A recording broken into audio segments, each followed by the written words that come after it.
It is a pleasure to see you again on my CryptoQ Media channel. Since we will be talking about XRP, I feel obligated to start by bringing this up from the crypto world.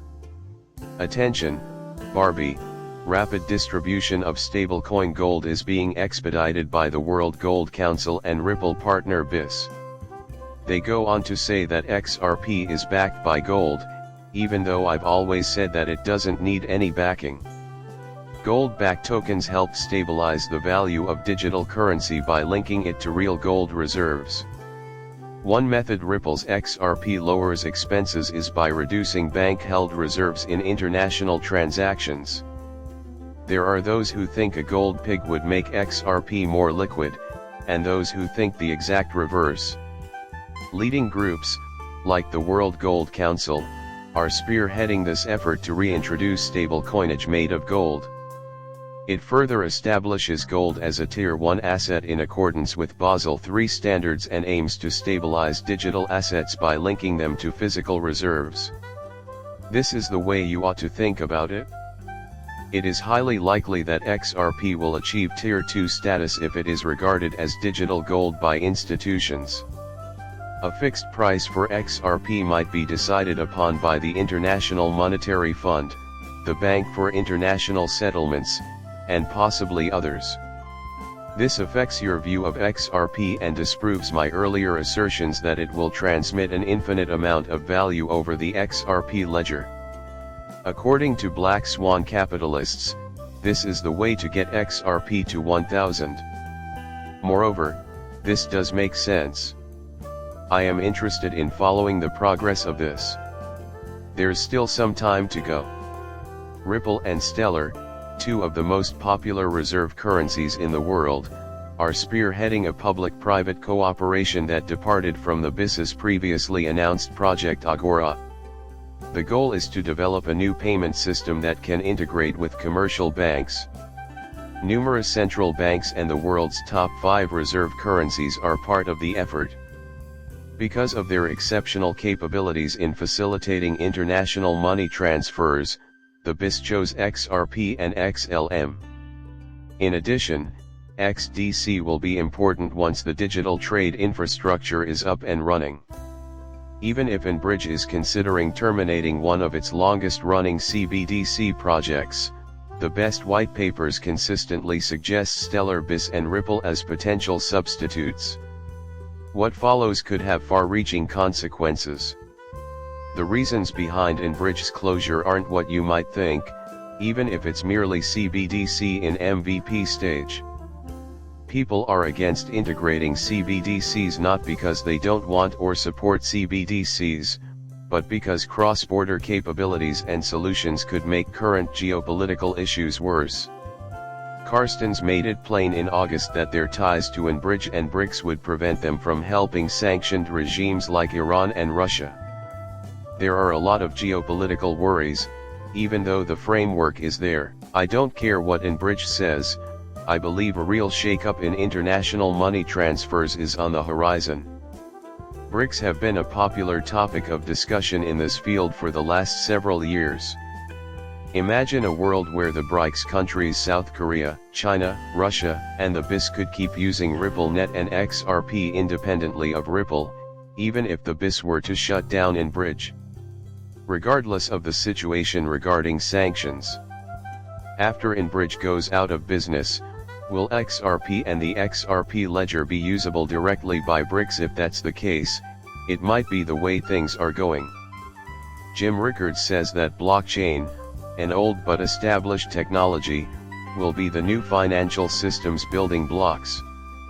Schwartz, David and Patton. It is hardly surprising that the member nations of the BRICS would come together to form a huge liquidity pool in the center, given the group's longevity. Countries tap into this enormous liquidity pool when they transfer funds between themselves, such as when China transfers funds to India or Russia transfers funds to each other. They will keep using the XRP ledger even after sanctions are imposed.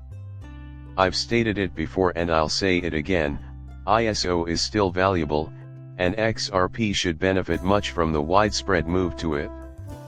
Based on our findings, This program would increase the field side and guarantee rich, organized party data, hence reducing delays caused by incomplete, unstructured, or inconsistent data. As a result, there would be a significant increase in efficiency and openness. Shorter, more efficient transfers with less friction will be promoted by XRP cross-border payment. When it comes to specialist reference field maintenance and the end-to-end payment process, ISO has you covered. Additionally, the payment industry's messaging would be more consistent. This would standardize the communications format for all payments, which would allow for a plethora of new methods. Nonetheless, the link between ISO, Ripple, and XRP is obvious. Payments can be processed more quickly, at a lower cost, and with more security. Everyone is staring at that right now. They do not want to wait for international money transfers and are very impatient. Users will choose to utilize RippleNet and XRP when the XRP ledger change becomes live, rather than paying astronomical fees and waiting days for things to happen. It actually went live the day before Halloween. It is not always simple to understand Web3, decentralized identities (DID), or how they function. Tell me what a DID is. Anytime you hear DID, it's probably describing a decentralized identity system. Like a fingerprint, the ID is a user-owned, decentralized identity that no one entity can control. Everyone in the actual world has one, even though it doesn't do much good on its own. Linking to data that verifies your credentials or other characteristics can help demonstrate your identity. Furthermore, this cannot be regarded as a digital ID since it is not controlled by a singular body. You are now uniquely identified on the XRP ledger thanks to the XLS-40 upgrade. Although Bitcoin has not been successful as a payment mechanism, Guy, the young CEO of Athena Labs, claims that the two primary use cases for blockchain on a large scale are trading and the use of dollars. For tokenized assets to be placed into DeFi primitives, I think decentralized ledger systems such as XRP function best as a marketplace.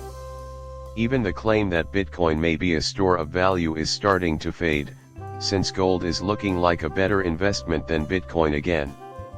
A large number of individuals are abandoning Bitcoin in favor of gold.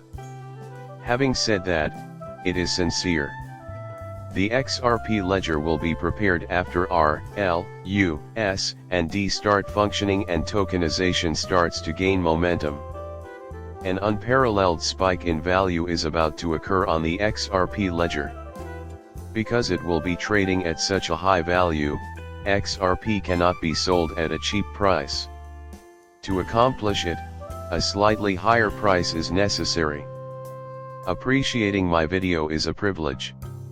Click the subscribe button and then tell me what you think when you're done.